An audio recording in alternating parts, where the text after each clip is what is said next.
हाय ସାଙ୍ଗମାନେ ଆଜି ପଖାଳ ଦିବସରେ ଆଜି ବାପୁ ପୁଅ ବସି ଖାଉଛୁ।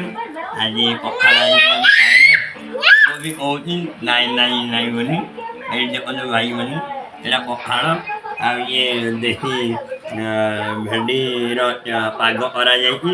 ତା ସହିତ ଚଟଣି ଆଳୁ ସୋରିଷ ତେଲ ଲଙ୍କା ପିଆଜ ପଡ଼ିକି ଆଉ ଇଏ ହେଲା ବଡ଼ି ଚୁରା ଆଉ ଇଏ ଆମର ଫେଭରାଇଟ୍ ଆମ ଓଡ଼ିଆଙ୍କର ଶୁଖୁଆ ମସଲା ମୋତେ ବହୁତ ବଢ଼ିଆ ଲାଗେ।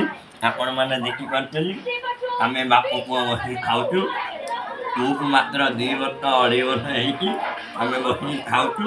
ପୁଅ ବି ମୋ ସାଙ୍ଗରେ ବସିକି ଖାଉଛି। ଶୁଖୁଆ ଖାଇ ଦେଇଛି ଦେଖନ୍ତୁ ଏଇ ତା ମୁହଁର ଆସନ ତା ପାଟି କ'ଣ ହେଇଗଲା ଇଏ ୟୁଆ ହେଲା ତୋରାଣି ପିଉଛନ୍ତି ପଖାଳ ଆମେ ଖାଉଛୁ। ବାବା ଇଏ କେମିତି ଲାଗୁଛି? କେମିତି ଲାଗୁଛି? ଏମିତି ରହିଲୁ ଆମେ ଖାଇବୁ ଆପଣମାନେ ଖାଆନ୍ତୁ।